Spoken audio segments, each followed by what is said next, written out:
Euh, Ceci dit, quelques signaux et quelques remerciements importants, effectivement, pour tous les organisateurs, ils ont été nommés.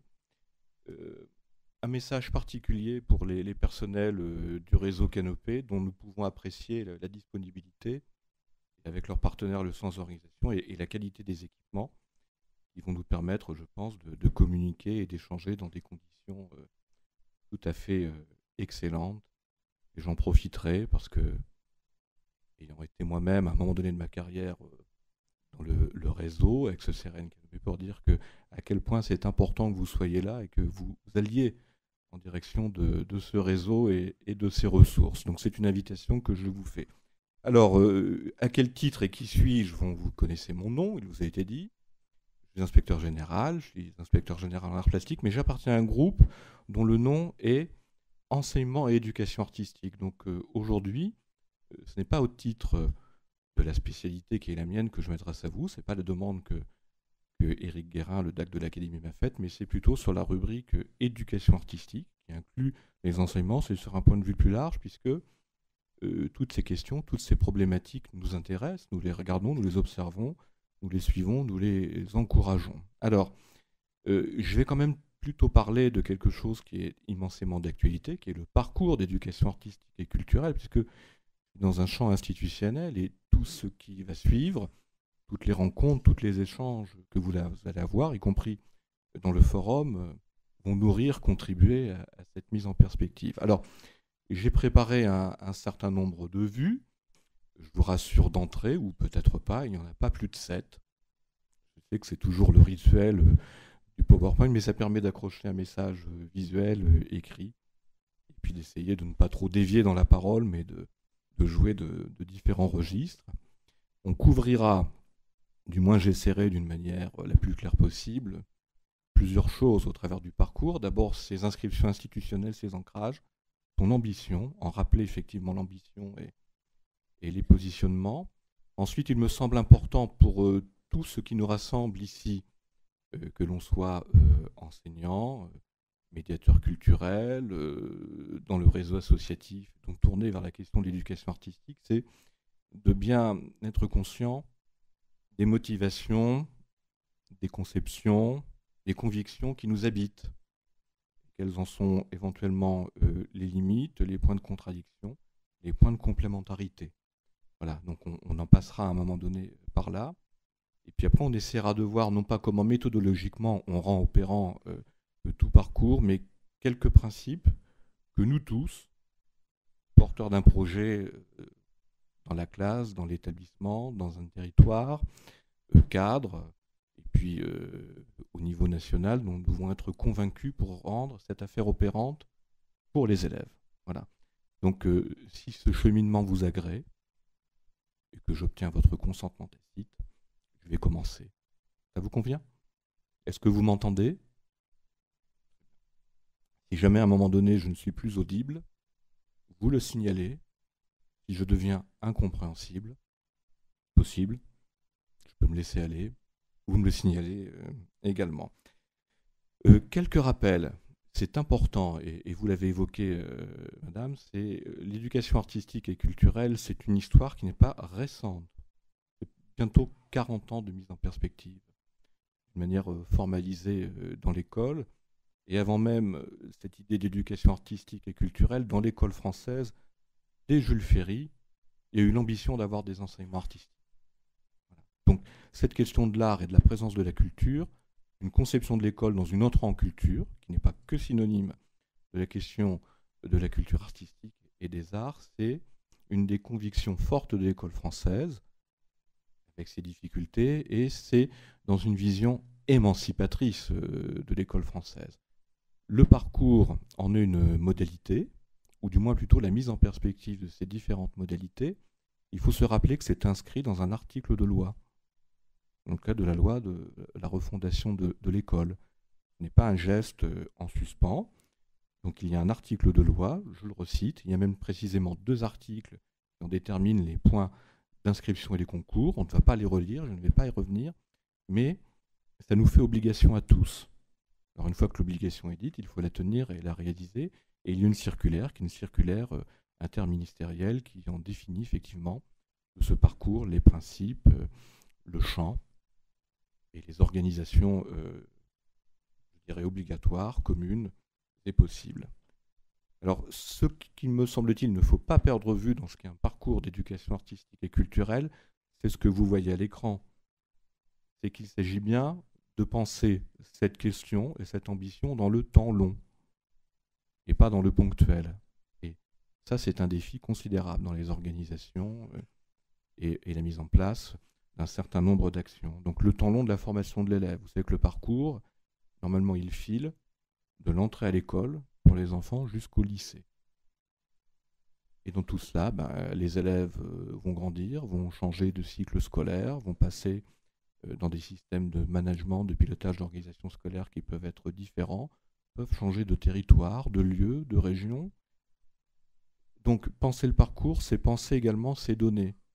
Le temps long, le temps de la scolarité, les scansions du temps de la scolarité, les possibilités dans un territoire et le commun. Et monsieur le recteur l'a rappelé, c'est-à-dire avoir une ambition pour tous les élèves. Ce qu'il faut dire aussi, c'est probablement ce que ça n'est pas. Parce que la mission que j'exerce me fait apparaître dans les académies des glissements sémantiques, donc je préfère vous les donner, vous n'en êtes pas responsable, nous n'en sommes pas responsables, mais qui sont effectivement des petits glissements qui peuvent conduire à perdre de vue cette histoire du temps long. L'inscription dans le temps long de la scolarité, du temps et de la vie de l'élève. Je pense qu'il faut comprendre qu'un parcours d'éducation artistique et culturelle, tel que c'est porté par l'ambition des deux ministères, c'est que ce n'est pas un dispositif supplémentaire. C'est plutôt ce qui vise à mettre en cohérence, en cohésion, des actions, des dispositifs existants et d'autres qui peuvent s'inventer. La distinction est importante. Dans certains lieux, on entend dire, par exemple, on a mis en place le parcours d'éducation artistique et culturelle. Donc là, au hasard, je vais citer un domaine et un champ, mais c'est pas vrai, c'est pas ce champ-là. Par exemple, on va faire un parcours écriture et lecture. Et ça sera le parcours d'éducation artistique et culturelle. Ça peut en être une composante, mais un parcours ne peut pas être incarné par une action isolée ou un dispositif isolé. Ça doit faire jouer, combiner des temporalités, des actions, des domaines de nature différente. Donc quand je vous dis ça, c'est pas pour dresser un point d'interdiction, mais je pense que c'est un point de vigilance qu'on doit tous avoir en tête, sinon on n'est pas dans ce temps long, on n'est pas dans la diversité de l'accès aux domaines artistiques et culturels, on n'est pas dans la construction du lien de connexion entre des univers et des domaines différents, et donc de la plus grande ouverture possible que l'on puisse penser pour les élèves sur les arts et la culture. Donc, donner du sens, une direction, mettre en cohérence des actions, des temporalités, des ordres éducatifs. On y reviendra tout à l'heure. Cette notion d'ordre éducatif, je vais la clarifier tout de suite, c'est que c'est une éducation à, il va y avoir des enseignements, il va y avoir des actions qui ne sont pas des enseignements disciplinaires, mais des modalités d'éducation ou d'enseignement qui sont transversaux dans l'école et qui peuvent se mobiliser, concourir à ce parcours. Et puis il va y avoir des dispositifs qui sont ni des enseignements formels, ni des enseignements transversaux, et qui relèvent de toute la palette que l'institution, y compris en région, les institutions, ont su construire, créer, pour les rendre accessibles et disponibles aux enseignants, aux éducateurs, pour faire entrer en culture et en art les élèves. Donc il y a des modalités d'enseignement formel vers la classe, et ça peut contribuer, monsieur le recteur l'a rappelé, à entrer en culture, à entrer en art. Et puis il y a des expériences, des aventures, des modalités de travail d'une autre nature, dans l'autre cadre que la classe, qui doivent trouver leur complémentarité, ne serait-ce, et de manière très emblématique, que de s'accorder la possibilité dans l'école, pour les élèves, dans des partenariats fructueux très riches, de vivre une expérience artistique. Voilà. Donc on est, comme vous l'évoquiez madame tout à l'heure, dans des enjeux, des registres, des modalités de transmission, mais qui sont dans des modalités variées, diverses, et qu'il faut apprendre à faire jouer et à faire combiner. Et donc ne pas oublier une chose, c'est que c'est la dernière phrase de cette première vue, une ambition qui ne veut pas dire qu'on réduit le travail à une, je ne vais pas dire une stricte cause scolaire, parce que moi ce qui m'anime c'est la cause scolaire, mais une stricte forme tellement scolarisée qu'elle perdrait certaines formes de son identité, de sa vitalité, mais De tout cela et sur l'ensemble du parcours, ce qui doit nous animer tous, me semble-t-il, c'est qu'on a rendu un élève, un enfant et tous compétents à la question de l'art, à la question de la culture. Et compétents, on y reviendra peut-être tout à l'heure, dans différentes modalités. Pour en produire, pour agir avec, pour les recevoir, pour s'ouvrir, pour en être curieux, et puis construire des savoirs de ces expériences-là. Donc, parfois, on oublie cette visée qui est de à quoi on rend compétent. On équipe, on outille un enfant, un élève de quoi, dans ses modalités, ses univers particuliers, on y reviendra tout à l'heure, qui touchent à la forme artistique, au processus artistique, au lieu de culture, au lieu de conservation, au lieu de diffusion de la culture, au lieu du patrimoine. Alors, le parcours d'éducation artistique et culturelle, on va en passer par le récit institutionnel. Ben oui, c'est un cadre codifié. C'est pas parce qu'il est codifié qu'il vit, il faut le faire vivre. Il ne vit pas que nationalement. Donc vous voyez, il y a des principes, des modalités du suivi. On ne peut peut-être pas tout prendre, tout relire, vous pouvez le lire.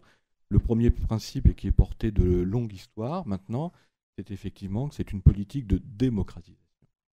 Il ne faut jamais perdre de vue. C'est pour ça que les recteurs, les inspecteurs généraux, il me semble, la totalité des directeurs régionaux des affaires culturelles continuent de porter cette ambition. C'est pour tous les élèves qu'il faut se mobiliser. Bon, la circulaire dit qu'on s'appuie, on se fonde sur les enseignements, c'est pour faire en sorte que la question de l'art et de la culture ne soit pas une appropriation strictement par les enseignements, mais qu'on n'oublie jamais que l'école, c'est entrer en culture et que c'est un premier point d'appui. C'est ce qu'a rappelé monsieur le recteur, me semble-t-il. Deuxièmement, on en a parlé, les ordres éducatifs, et puis vous l'avez entendu, lu, cette circulaire rappelle qu'il y a un triptyque, il y a voilà, le champ des connaissances, le champ des pratiques, le champ des rencontres, on y reviendra. Il y a un cadre scolaire et il y a un cadre en dehors de l'école. Une des particularités et un des enjeux de ce parcours d'éducation artistique et culturelle, il y a ce qui va se passer dans le temps scolaire, dans l'école en soi-même, dans l'école avec présent dans l'école ses partenaires, dans l'école ou dans le temps de l'organisation scolaire, en dehors du lieu d'enseignement, en dehors de l'école, en dehors de la salle de classe, en dehors du collège, sur cette itinérance, ce chemin vers cette rencontre avec les lieux d'art et de culture, et le en dehors de l'école, puisqu'il est demandé aux professeurs, une vraie ambition, c'est un défi, d'être attentif, si effectivement il y a un mouvement d'entrée en culture, d'entrée en art, à accueillir, à recevoir ce que sont les expériences en propre que vivent les jeunes dans leur temps, qui n'est pas un temps scolaire. Quelles sont leurs appétences, quelles sont leurs formes de pratiques sociales, leurs formes de pratiques culturelles, quels sont leurs récits de ça, et d'essayer de l'incorporer à l'ambition éducative et au chemin, et à l'intégrer dans la mise en perspective et dans la construction de ce que serait ce parcours.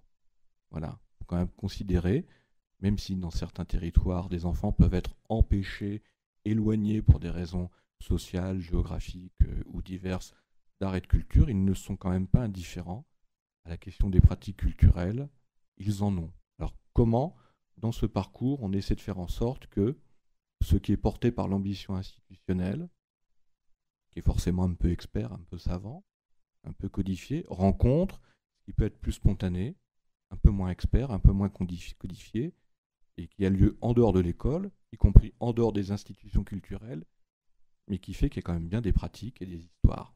Et que peut-être que ce plan et ce parcours d'éducation artistique et culturelle, s'il aboutit, il en renforcera et l'intérêt et le volume et la dynamique. Si tout se passe bien, ce n'est pas le seul but. Ça serait formidable que les élèves soient, à titre personnel, un peu plus sensibles et un peu plus actifs, et qu'effectivement, leurs pratiques à eux se développent et s'enrichissent, et l'école ne peut pas rester à côté d'un regard sur cette qualité-là. On n'en parlera pas, mais il est quand même bien demandé aux professeurs, là on revient quand même dans le pan scolaire, c'est-à-dire non pas d'enregistrer tout, de capitaliser tout, de mesurer tout, d'évaluer tout, de noter tout, mais de permettre aux élèves de mettre en perspective ce qu'ils ont fait et découvert, c'est quand même de garder trace, que les élèves puissent constituer une mémoire d'expérience. Peut-être il y aura des questions sur ce sujet, peut-être pas. C'est comment ça se passe quand on change de cycle, quand on change de lieu, c'est quoi qui permet de garder trace d'un itinéraire, d'un parcours d'élèves. Et puis le pilotage, et je le mets volontairement au pluriel parce qu'il est vraiment à plusieurs niveaux.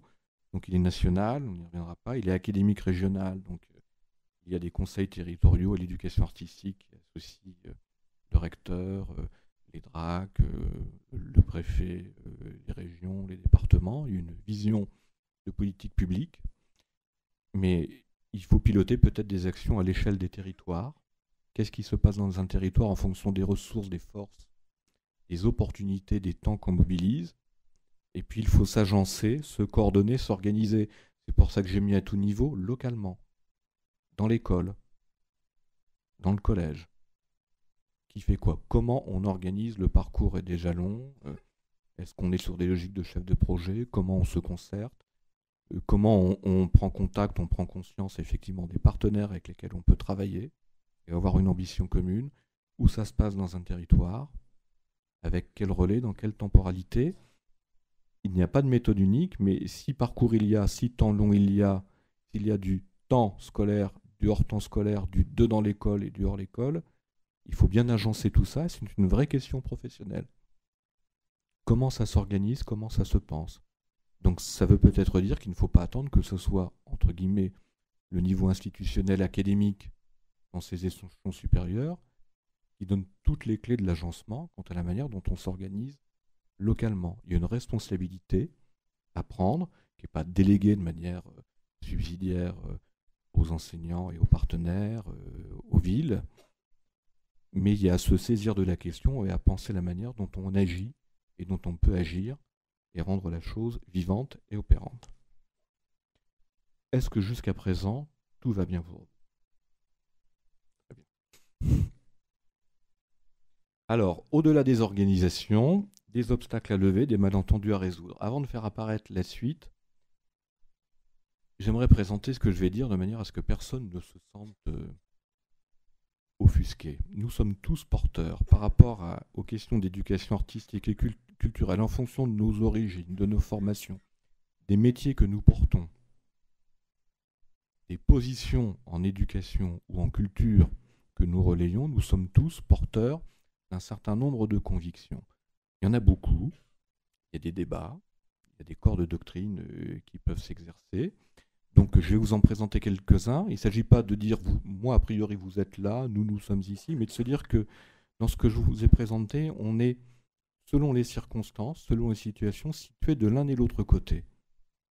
Et quand on travaille en partenariat avec des partenaires, il ne faut pas savoir qui est l'autre et qui on travaille, mais effectivement, d'où l'on s'exprime, et qu'est-ce qui porte les convictions que l'on va développer et qui vont permettre une construction.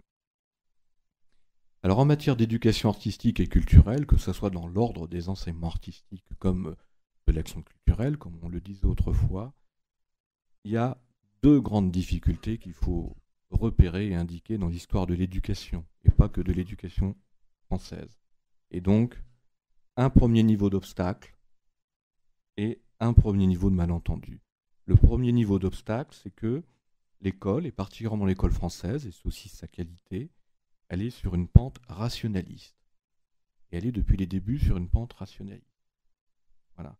Et historiquement, elle éprouve des difficultés, telles que je vous l'ai écrit, à faire droit au sensible, à l'artistique, aux émotions, aux registres d'expression, qui ne sont pas les registres d'expression et de constitution de savoir, qui sont strictement rationnels. Je ne vais pas revenir sur l'histoire de l'éducation, mais ça commence déjà avec l'optique lassallienne de l'éducation. C'est tout à fait confirmé avec les pères fondateurs de l'école républicaine au moment de la loi Ferry, et il y a des enjeux sociaux très forts, il y a des enjeux de constitution d'une nation, d'une racialisation d'une nation, d'une démocratie et de ce qui tient une république. Il faut être dans la rationalité.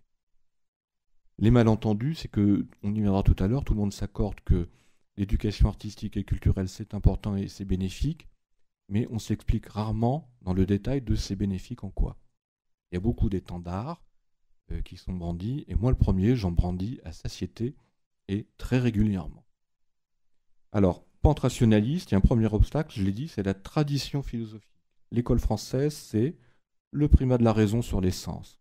Mais les arts et la culture, ou du moins dans la culture les arts, c'est pas que le registre de la rationalité, c'est le registre du sensible, et c'est le registre en abondance des pratiques sensibles, dans pratiquement tous les arts, et parfois à des degrés variés entre les différents arts. Mais donc vous voyez qu'il y a un premier point, non pas d'affrontement, mais il y a un premier point de difficulté dont il faut être conscient.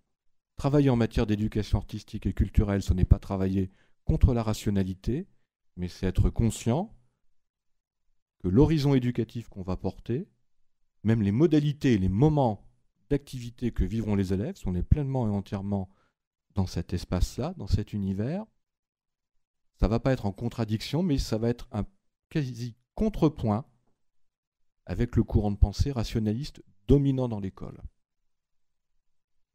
Autre chose, c'est que le corps est un problème dans l'école, et pour cause et historiquement. Là, j'ai mis le détail, mais vous pouvez lire des tas d'ouvrages là-dessus. Le corps et sa présence dans l'école, c'est l'obéissance, le travail, le silence, l'immobilité, la vision de la salle de classe où l'on ne bouge pas. Je le fais exprès, c'est une vision tout à fait caricaturale. Ces salles de classe n'existent plus, puisque les élèves bougent tout le temps, maintenant. Mais c'est une certaine vision de ce qui est une classe qui fonctionne bien. Mais danser, ce n'est pas être immobile. Peindre, ce n'est pas rester debout à proximité de son chevalet. Être architecte, ce n'est pas seulement tracer des plans. Et être musicien, ce n'est pas simplement lire une partition. Du rapport au geste, à l'espace, aux instruments, au corps, au langage qui ne procède pas que de l'oral et du registre du discours, et qui procèdent de langages artistiques en propre, qui ont leur propre valeur, leur propre codification, leur propre capacité à produire du sens, du symbole, c'est présent dans la question artistique. Et être dans les arts, être dans la culture, c'est pas être dans le déverrouillage de la possibilité des corps, et tout est possible, et le corps est risqué, est en danger ou il est exposé. Nous sommes des éducateurs et on ne fait pas n'importe quoi, mais globalement, si c'est une éducation qui procède par l'expérience, il y a de fortes chances que dans l'établissement scolaire, dans des lieux de culture, les élèves soient sollicités pour agir et faire des choses. Et donc le corps va être potentiellement à un moment donné un vecteur de la sensibilisation et de l'expression artistique. Donc il faut être conscient de ces données-là. Donc je le dis, tradition philosophique, raison, conscience, une école française qui a cherché très très longtemps finalement à mettre la rationalité pour brider l'essence et l'imagination. L'imagination, c'était juste un point d'éclairage, je veux pas qu'il y ait de méprise là-dessus. L'école, la pente rationnelle de l'école, c'est éviter les fictions, c'est éviter les délires individuels, c'est expliquer le monde par la raison, c'est fabriquer un citoyen rationnel qui pense les questions du monde et qui a un point de vue critique, qui en est informé.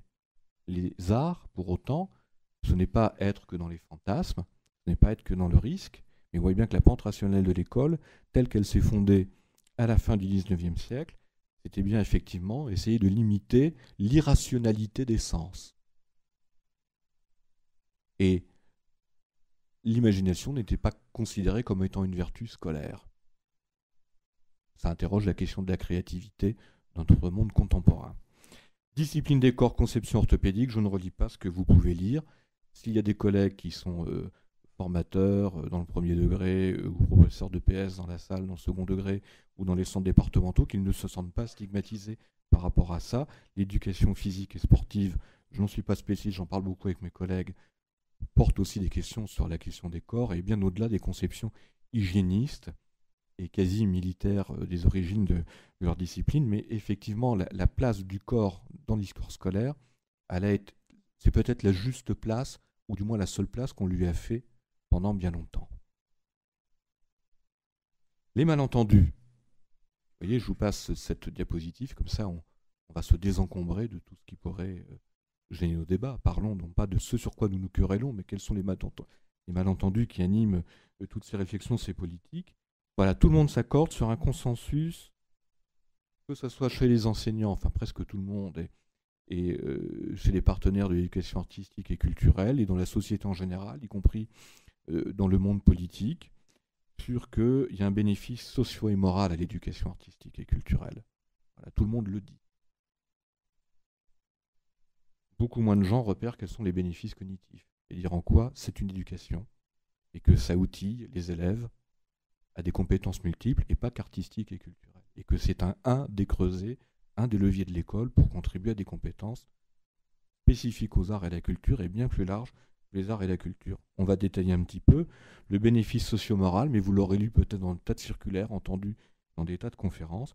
On dit que pratiquer les arts, être ouvert à la culture, c'est effectivement prendre confiance en soi, travailler sur l'estime de soi, être dans le dépassement de soi, dans l'initiative, le projet, aller plus loin que les stéréotypes, aller plus loin que le sens commun, que le lieu commun. Donc c'est se dépasser, faire ce pas de côté qui permet effectivement de s'acculturer et de prendre le risque d'une expression artistique. C'est la coopération, chanter ensemble, danser, voir une exposition, en parler, et l'autonomie.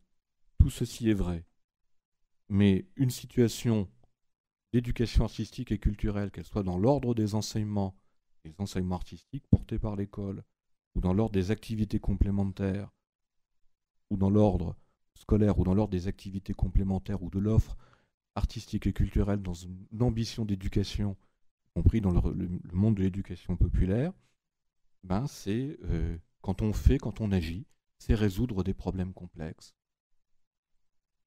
c'est avoir une démarche, penser les étapes d'une démarche, que l'on soit producteur de quelque chose sur un plan artistique ou qu'on reçoive les créations des autres. C'est engager des pratiques langagières. On ne fait pas un geste artistique pour lui-même, on ne le cautionne pas que par les discours, mais on dit la pratique, on dit l'expérience, et on interagit, on échange autour de ces questions. Et donc c'est du lexique, c'est de l'argumentation, c'est de la construction, c'est de l'explicitation, c'est dire le sensible.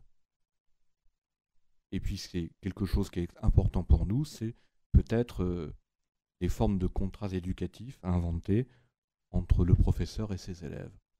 On n'aura probablement pas le temps d'y revenir, mais s'il y a un projet, s'il y a une initiative, s'il y a un chemin à faire ensemble, élèves, professeurs, professionnels des arts et de la culture, c'est qu'il y a un contrat à construire. S'entendre sur les buts, mais s'entendre sur la manière dont on incorpore les élèves dans une dynamique où ils soient sujets, où ils agissent, où ils aient un espace pour dire. Et je le redis, pour dire les émotions, pour dire les expériences, pour dire ce qui est appris. Donc il y a un univers, un appareillage pédagogique, une certaine philosophie de l'éducation qui file l'ensemble de cette ambition, l'ensemble de ce projet. J'espère que je ne suis pas trop long pour vous. Est-ce que tout va bien encore? Et je recueille systématiquement votre consentement, mais c'est mon côté démagogue. Alors, avoir conscience que l'éducation artistique et culturelle est traversée de doctrines, ben voilà, il faut les dépasser. Revenons sur ces points de doctrine. Je les ai un peu évoqués dans la diapositive précédente. Rassurez-vous, je le redis, nous sommes tous dans cette salle, dans l'un et l'autre étage de la diapositive, et à des degrés variés. Le seul but, c'est d'en avoir conscience pour le dépasser. Alors, je résume un certain nombre de lectures, de choses observées. Il y a quand même une forte tension entre ce que moi j'ai résumé en tant que point de vue dogmatique et point de vue pragmatique. Je vais m'en expliquer. Point de vue dogmatique est quand même très présent dans le monde de l'école, et il est parfois très présent hors l'école dans ceux qui pensent être fondés à prescrire comment ça devrait s'apprendre la culture dans l'école. Le caractère commun à cet ensemble-là, c'est qu'on pense qu'il y a des normes préexistantes, qu'elles sont prescrites et qu'elles doivent définir même les modalités de transmission de ce qui relève de la question de la culture, de ce qui relève de la question des arts, et donc de ce qui relèverait de la question de la culture artistique. Je ne condamne aucun modèle, il faut simplement en avoir conscience. Là se joue une forme qui est la prégnance du modèle transmissif par la leçon, et donc c'est le primat des savoirs académiques.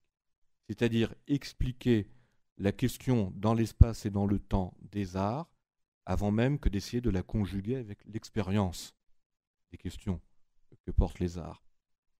Personne ici, j'en suis rassuré, n'est complètement là, mais à des degrés divers, dans son champ disciplinaire, dans son cycle d'enseignement, dans les arts et les univers culturels qu'on maîtrise le mieux, on peut être porté à se rassurer et à s'ancrer davantage dans cet espace-là. Si on le pousse un peu trop loin, c'est ce que j'ai surligné, ça veut donc dire que l'on accepterait, là je le dis bien, dans l'école, on accepterait dans l'école qu'il n'y a pas de place ni de valeur pour ce qui est de l'expression sensible personnelle et ce qu'on peut en apprendre. S'il faut tout dire, tout légitimer, tout expliquer en enseignant le code et la valeur culturelle a priori, c'est important de le découvrir et de le faire approprier aux élèves, mais a priori, ça veut donc dire qu'on minore l'expérience, le sensible, et donc les apprentissages par l'expérience, et qu'on ne permet pas le va-et-vient, l'interaction entre les deux. Donc on pourrait résumer que ce serait globalement, et c'est pour ça que je mets un point d'interrogation, excessivement la forme scolaire. On revient à ce que j'évoquais sur le primat de la pente rationaliste. Mais le point de vue pragmatique, c'est de considérer qu'en matière d'art et de culture, seul le vrai résulte des rencontres. Seules les rencontres avec les faits, les événements culturels, c'est la vérité. Et donc c'est minorer, sur l'autre pente, effectivement, la reprise, l'explicitation, la rationalisation, et c'est être à contre-courant de ce qui est posé les jalons de repères quant à ce qu'on observe, ce qu'on vit, ce qu'on expérimente en matière d'art et comment se construit une sculpture, j'allais dire une sculpture artistique. Oui, c'est la sculpture de soi, cette affaire-là, sur le plan culturel. Comment se construit effectivement une culture artistique avec des repères. Ce que je dis n'oppose pas un registre ou l'autre. Mais la conséquence de cet excès-là, sur le point de vue pragmatique, c'est qu'on considérera que l'art, ça ne peut pas s'enseigner en soi. On se demande pourquoi il y a des écoles spécialisées dans ce cas-là. Mais donc, ça ne pourrait pas s'enseigner à l'école. Donc, c'est une cause perdue pour la place de l'art dans l'école. On considère que ça ne peut pas s'enseigner. Ou du moins, en tout cas, qu'on ne peut pas éduquer et enseigner des choses aux enfants, y compris dans un enseignement formel, du point de vue des processus de création.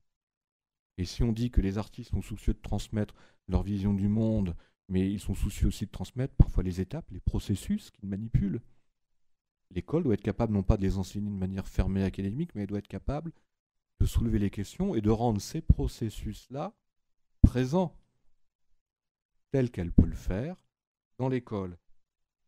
Ça veut donc dire, si on a par excès, qu'on peut rencontrer, on peut être d'ailleurs porteur de ça soi-même en tant qu'enseignant. Vous voyez, ça n'oppose pas un monde qui est le monde des enseignants et un monde qui serait le monde de la culture, qui serait le monde des non-enseignants, surtout pas. Vous voyez, je prends beaucoup de précautions oratoires, mais ça voudrait donc dire que quand l'art est véritable, il contredit l'école. Donc c'est une cause perdue pour l'éducation et pour l'école. Et donc ça veut dire qu'on pourrait être dans la prégnance de la sensibilisation culturelle. Donc le slogan, non pas porté par des gens, mais la conséquence, c'est si on met les arts dans l'école, l'école détruit toute possibilité pour l'artistique, et donc l'art est forcément dénaturé par toute pédagogie. Si on accepte ce point de vue, on renonce à toute ambition pour même un parcours d'éducation en matière d'art et de culture. Est-ce que pour autant ce point de vue dogmatique et pragmatique, plutôt, ça résume en soi ce que j'appellerais la forme artistique? Il me semble, ce qui est important en tant que professeur, sans être médiateur ou partenaire, sans être forcément dans une dimension de cette question qui est trop conceptuelle, c'est de vous dire, dès que vous êtes dans un projet, c'est de l'ordre du réflexe qu'il n'y a rien à gagner aux tensions, aux oppositions, en ce qui serait la forme scolaire et la forme artistique. Que ce débat n'a pas d'intérêt, il faut le dépasser, et qu'il faut faire de la place dans l'école au processus et aux gestes artistiques, et il faut faire de la place dans les processus et dans les gestes artistiques de leur mise à distance et de leur réflexion. Et que ça doit être partagé. Alors, le parcours d'éducation artistique et culturelle. Vous l'avez vu, on a dit, il y a un triptyque, donc rencontre, pratique, connaissance. Petit point de vigilance. Il ne faudrait pas que, au niveau national, de territoire en territoire, on considère que le parcours d'éducation artistique et culturelle, ce soit simplement des rencontres, aller à. C'est bien faire jouer dans un axe horizontal des modalités qui participent de la rencontre avec l'art, la culture, celles et ceux qui en font et qui la portent, des pratiques, donc de permettre aux élèves, à tous les élèves, d'avoir des expériences sensibles, d'expérimenter, de réaliser des gestes, et de porter, de développer une expression sensible, personnelle, poétique, artistique, là où ils en sont à leur niveau d'âge et tel que c'est accessible, et de poser là des jalons qui sont des connaissances, donc ce qui permettent des investigations et des reconnaissances. Le terme connaissance me pose problème tel qu'il était mis dans la circulaire, j'en suis désolé, mais j'ai une certaine autonomie en tant qu'inspecteur général. J'aurais préféré qu'on mette le mot savoir, qui est inclusif de formes académiques qui peuvent relever des connaissances, parce que des savoirs, c'est divers, il y a des savoirs sociaux, il y a des savoirs culturels, il y a des savoirs professionnels, et ce n'est pas strictement symétrique à la notion de savoirs académiques. Dans cette affaire, les connaissances, ce n'est pas que la question de l'histoire de tel ou tel art. Il faut le prendre avec une exception plus large. Et donc surtout de faire en sorte que de cycle en cycle, on est sur cet axe horizontal, c'est que tous les arts puissent être goûtés en fonction de ce qui est possible dans un territoire proche ou lointain. Qu'on ne soit pas centré sur un seul domaine artistique. L'ambition d'un parcours, si c'est des ordres éducatifs différents et une ouverture sur la pluralité, c'est se dire que, les arts, c'est de la diversité, c'est du pluriel, c'est des registres et des modalités d'expression extrêmement différentes.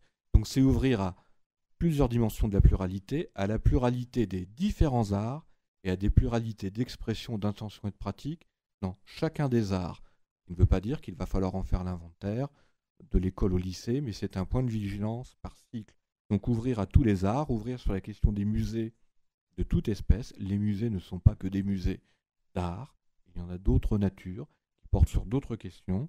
Ouvrir sur les patrimoines, il y a différentes formes de patrimoine. Ouvrir sur l'architecture, le cadre bâti, auquel nul ne peut échapper, qui nous environne. Ouvrir sur le livre, la lecture et tous les univers que vous pouvez mettre derrière, et réitérer de manière variée, de manière adaptée dans chaque cycle. Donc une fois qu'on a dit ça, on a la circulaire, mais moi je pense que cet axe horizontal n'est pas suffisant. Je vous propose d'en méditer un qui relève de la modalité qui est un petit peu plus verticale. Voilà. C'est de faire jouer cette horizontalité dans chacun des cycles, la modalité de la rencontre, la modalité des pratiques, la modalité des connaissances, donc des savoirs, en ne perdant jamais de vue. Je vous propose un triptyque supplémentaire qui, à mon avis, est, je l'espère, assez facilement commun aux enseignants, aux éducateurs, aux médiateurs et aux artistes, c'est-à-dire faire en sorte qu'à chaque fois, il y ait de l'éprouver, il y ait du faire, il y ait du réfléchir. Alors, j'ai simulé un petit peu la répartition. Quand je dis qu'il y a à chaque fois dans la vue d'ensemble d'un parcours sur un cycle, mais dans la plus petite unité du parcours, dans un dispositif, dans un geste d'enseignement, c'est que toujours on est présent ces trois composantes, à des degrés, à des variables divers, mais ça fait un ressort éducatif, pédagogique, ça sollicite des cognitions, ça sollicite des élèves et des pluralités de profils d'élèves par là où ils peuvent entrer tels qu'ils sont dans ce qu'on leur propose de vivre et d'expérimenter. Donc, dans la catégorie des rencontres, on comprend bien que c'est plutôt le pôle éprouvé qui va être sollicité, mais je pense qu'il ne faut jamais perdre de vue que éprouver, vivre, ressentir pour ressentir n'est pas suffisant si l'on est dans une perspective d'éducation. C'est intéressant que tous les adultes qui environnent cette expérience-là, sans la figer, en la prenant telle qu'elle est, telle qu'elle se vit, telle qu'elle prévoit, qu'elle s'éprouve et telle que les éprouvent les élèves, les aide à ressaisir les choses et les aide à réfléchir, à mettre à distance ce qui a lieu. Et ça, c'est des outils, des éléments pour penser le faire. Ça, c'est formateur, c'est instructeur, ça génère des compétences pour quand on sera sur un autre versant qui est le faire. Mais dans une expérience, dans une visite auprès, par exemple, d'un musée, vous aurez énormément de services éducatifs qui vous proposeront ou qui proposent aux enseignants des activités qui sont de cet ordre-là, où il y aura de l'éprouvé, il y aura une médiation, il y aura de l'expérience, mais n'oubliez jamais sur quoi vous focalisez, me semble-t-il, et dans quelle intention. Et à mon avis, au bout d'un moment, d'ailleurs, vous pouvez faire éclater les catégories et revisiter les équipes. Quand on est dans le registre des pratiques, c'est bien le primat du faire. On produit, on crée, on réalise avec des moyens, des langages artistiques des choses. Mais on ne perd jamais de vue ce qui peut se dire s'apprendre de l'interaction entre le geste que l'on éprouve, les questions que pose le geste ou le type de pratique ou d'expérience artistique que l'on vit, qu'elle soit modeste ou très ambitieuse, qu'elle soit collective ou individuelle, qu'elle fasse partie d'un grand projet commun de circonscription ou d'un projet, pas d'un micro-projet, mais d'un projet qui est à l'échelle de la classe, qui a autant de valeur. Et de ce lien constant entre faire, agir avec des moyens sensibles, comprendre ce que ça met en place du point de vue du sensible, ce que l'on en éprouve, c'est inviter aussi les élèves à le réfléchir, à comprendre ce qui se produit. Et sur les connaissances, même registre. On sera peut-être dans le primat du réfléchir, mais ce réfléchir, il va se conduire par des activités. Et ces activités, elles vont être de nature éducative. Il va y avoir des supports, il va y avoir peut-être des enquêtes, des investigations. La sphère des connaissances en matière d'éducation artistique et culturelle, c'est pas qu'une conviction personnelle, il y a des essais en éducation, il y a une histoire de l'éducation artistique, une histoire de la pédagogie des enseignements artistiques. Elle n'est pas que française, elle est internationale. Elle nous dit que c'est quand même plutôt davantage fructueux quand, y compris en matière de moments de temporalité qui sont plutôt de culture artistique, on est dans une pédagogie du vivant, de l'investigation, de l'enquête, d'agencement de références artistiques en elle, du croisement d'œuvres de nature différente et de domaines différents, et qui mettent les élèves en activité avec des processus pédagogiques et éducatifs qui ne sont pas que de l'ordre du discours transmissif. Ça ne le condamne pas, mais pas que de l'ordre du discours transmissif. Donc peut-être là-dedans aussi, ça nourrit effectivement des compétences sur l'éprouvé, parce que ça permet de se saisir du substrat, de savoir, de lexique, de compréhension de la manière dont tel ou tel art se situe dans l'espace et dans le temps, et qui, à mon avis, donne aux élèves des instruments pour mieux mettre à distance le faire et pour mieux effectivement comprendre et se situer dans l'éprouvé. J'espère que ça ne vous donne pas l'impression laborieuse d'un exercice de quasi-science de l'éducation. On n'ira pas plus loin sur ce versant-là, mais je pense que ces termes que nous, on a un peu privilégiés dans le groupe enseignement éducation artistique, on les a privilégiés non pas pour passer notre corps de doctrine, parce que c'est ce qu'on observe dans des modalités éducatives différentes. Et je pense que c'est sur ce type d'agencement qu'on peut s'entendre très simplement entre partenaires. Qu'est-ce qu'on fait, qui fait quoi, dans quelle modalité?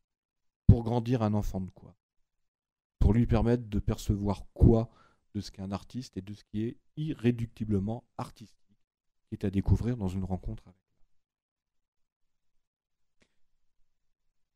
Dernier petit tag sur cette diapositive. Ces trois piliers, que ce soit rencontre, pratique, connaissance ou éprouver, réfléchir, faire, vous comprendrez que ça renvoie à l'expérience esthétique, ça renvoie à la créativité et ça renvoie au processus d'appropriation. Voilà, systématiquement et très simplement. Alors, le parcours d'éducation artistique et culturelle, je pense qu'il ne faut pas le perdre de vue au risque peut-être de détourner ou de dévoyer ce qu'il est. C'est quand même vous donner la possibilité à vous, en tant qu'enseignant-éducateur, de donner le primat à l'expérience, aux pratiques sensibles dans ce chemin et ces itinéraires qu'on va proposer aux élèves. Et donc c'est accepter qu'on va soi-même, en tant qu'adulte et avec les élèves, accepter de se rendre disponible aux perceptions sensibles. C'est-à-dire à ce qui n'est pas forcément connu, su, toujours, a priori, et avant que l'expérience ait lieu. Et donc dans ce cas-là, qu'il va y avoir des enjeux de perception, quel que soit le type d'art. Et donc à partir de là, il faut se consentir qu'on va avoir besoin, j'y reviens, du corps, du temps, de l'espace, de la salle de classe, et pas seulement la salle de classe, de temporalités variées et diverses, et qu'il faut s'ouvrir et s'accorder pédagogiquement à cette disponibilité. Le faire, c'est qu'il faut expérimenter. Et je pense qu'il faut s'engager dans quelque chose qui est de l'ordre de la créativité, de l'invention. Il faut que les élèves ne soient pas créatifs à tout crin, mais il faut cultiver dans ces parcours et dans ce qui les jalonne et qui les ponctue, effectivement, le potentiel d'invention des élèves. Il n'y a pas énormément de creuset scolaire pour le faire. Ça sera un non-sens que ça ne soit pas présent en matière d'art et de culture et d'éducation artistique et culturelle. Eh bien, il ne faut pas avoir peur à s'exercer soi-même et à ce que les élèves s'exercent avec toute la modestie des formes et des pratiques qui peuvent avoir lieu, effectivement, à manipuler des langages artistiques, modestes ou ambitieux, de formes variées, et à accepter de tourner ces propositions-là vers les autres. On ne fait pas de l'éducation artistique et culturelle pour soi, on ne danse pas que pour soi, on n'écrit pas que pour soi, on ne peint pas ou on ne dessine pas que pour soi. Dans un cadre éducatif, on le fait bien souvent sous le regard des autres, et on peut le retourner au sens positif, à la collectivité, et en apprendre de ce geste qui est de remettre dans le regard des autres, dans les partages, ce qu'on a fait. Parce que c'est aussi ce qu'on éprouve quand on va à l'artiste, à l'œuvre d'art, au musée, à l'exposition, au spectacle vivant. C'est bien de ça dont il s'agit aussi. Donc c'est intéressant de l'éprouver, d'en faire l'expérience d'une autre manière. Le réfléchir, j'ai dit, j'y reviens, le réfléchir est plutôt que simplement le connaître ou simplement les savoirs académiques, ça l'inclut, c'est la distance réflexive, ça ne peut tenir et être étayé qu'à partir du moment où il y a des savoirs savants, des savoirs de référence, des œuvres, un patrimoine de référence, mais pas seulement, c'est accepter, puisqu'on n'est pas omniscient et qu'on ne connaît pas tous les arts et les élèves non plus, qu'on va rencontrer des objets, des événements dont on ne connaît pas forcément toute l'histoire, toute la nature, donc c'est accepter de rencontrer des choses sur lesquelles on n'est pas savant d'emblée, mais pour l'éducation c'est intéressant, c'est d'essayer de se mobiliser pour savoir où est la ressource, où est la connaissance, où est l'information, avec qui on coopère.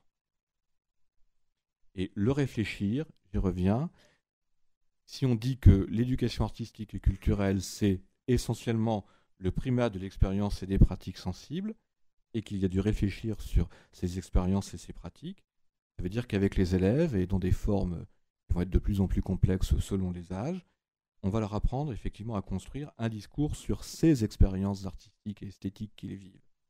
Et ce discours, on va essayer de faire en sorte qu'ils soient capables de l'analyser, qu'ils soient capables d'analyser ces expériences, de les nommer, de les situer, de les argumenter, et de dire dans quoi elles s'ancrent, voilà. En quoi elles sont ancrées, que ce soit dans la culture scolaire comme dans la culture non scolaire. Alors, ça sera la dernière vue, je vous rassure.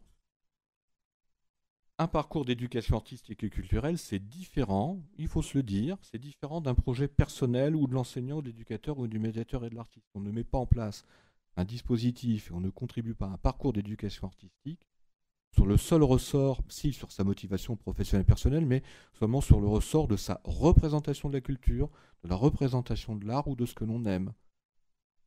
On le fait pour soi professionnellement au bénéfice des élèves, mais ce n'est pas le lieu de l'expression de sa préoccupation à soi ou strictement personnelle. J'ai pris la précaution non pas de vous dire ça, mais de le rappeler, je le dis dans plusieurs endroits, parce que la circulaire avance beaucoup le terme de projet. Et c'est le terme de projet qui amène à cette confusion. Est-ce que c'est le projet des élèves? Comment ça se construit? Est-ce que c'est un projet plus global d'éducation? Est-ce que c'est mon projet éducatif et pédagogique ou notre projet de coopération entre personnel enseignant et professionnels des arts et de la culture? Ou est-ce que c'est notre préoccupation, notre représentation à nous de ce que sont les arts? Et si c'est notre représentation strictement personnelle à nous, il y a très peu de chances que l'on tienne un objectif que j'ai rappelé, qui est l'ouverture sur les singularités et les pluralités, et le fait que toutes les œuvres ne se ressemblent pas, même si elles peuvent effectivement se regrouper dans des catégories communes. Tous les portraits ne sont pas les mêmes portraits. Voilà. Et toutes les symphonies ne sont pas les mêmes symphonies. Et il y a des choix esthétiques, et il y a des partis pris, et il y a des écritures particulières, donc on ne peut pas enseigner, ou communiquer, ou éduquer sa conception personnelle des arts. Ce n'est pas possible. Donc ça invite à travailler à plusieurs, cette affaire-là. Et à se concerter pour être sûr qu'on n'enseigne pas une forme unique, mais qu'on enseigne l'accès, même si on ne peut pas couvrir tous les champs, à du divers sur une question commune. Donc, ne pas perdre de vue qu'un parcours, c'est un itinéraire. Je reviens à la diapo première, ce n'est pas un dispositif isolé. Voilà. Un atelier de pratique artistique n'est pas un parcours d'éducation artistique et culturelle, mais dans un environnement territorial, un partenariat, une résidence d'artiste, plus un parcours, pardon, plus un atelier artistique dans un établissement, plus une galerie d'établissement, etc. Tout ceci agencé et rendu cohérent, ça va faire un parcours, donc un itinéraire pour découvrir et s'orienter dans différents domaines. Les points d'ancrage. Les points d'ancrage, ce n'est pas les discours sur l'art et la culture. Donc c'est le contraire de ce que je suis en train de faire aujourd'hui sur le plan éducatif. Les points d'ancrage, c'est les vrais faits artistiques et culturels, les vrais objets, les vrais lieux, les vrais gens, les vrais artistes, les vrais professionnels, les vraies questions que portent les œuvres. Ne jamais perdre de vue les œuvres et les artistes. Jamais, il me semble. Faire des discours sûrs, vous trouverez plein de ressources, plein de choses. Est-ce que c'est toujours à la portée des élèves? Je ne sais pas. Mais apprendre aux élèves, en toute simplicité, à regarder, appréhender, s'approprier de vraies créations et regarder l'œuvre d'art pour ce qu'elle est, ça c'est une priorité, me semble-t-il. C'est le creuset, premier.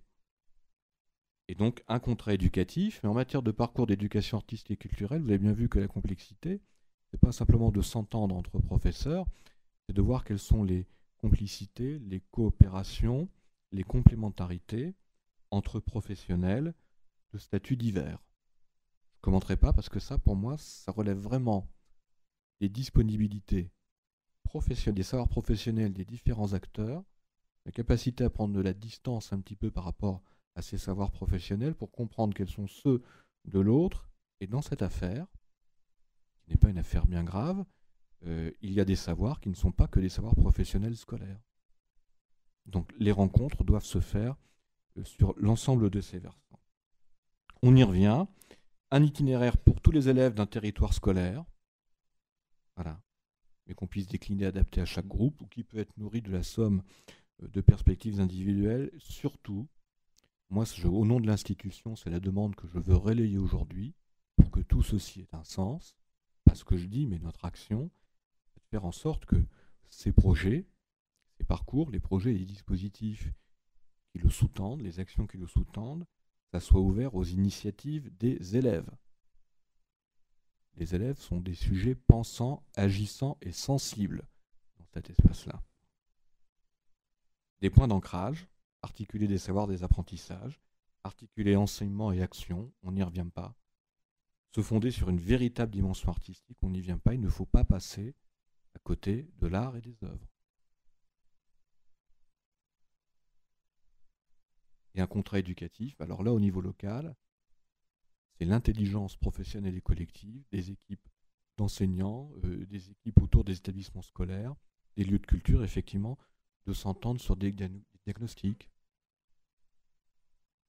Voilà, dans une circonscription, dans un district où il y a plusieurs collèges, en fonction de la ressource culturelle, est-ce qu'on va voir? Est-ce qu'on s'est mobilisé? Est-ce qu'on est plutôt sur le versant cinéma? Qu'est-ce qu'on a négligé?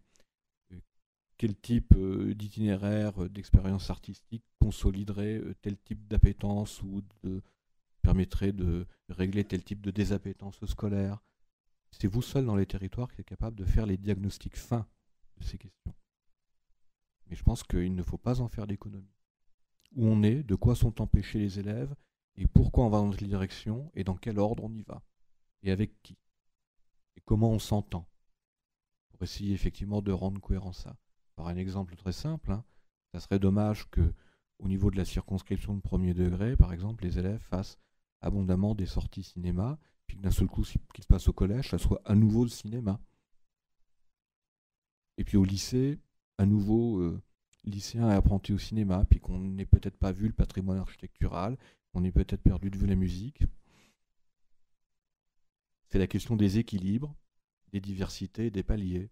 Est-ce qu'on fait en direction du patrimoine bâti si on a, je ne sais pas, un service du patrimoine un peu costaud dans la ville où on est?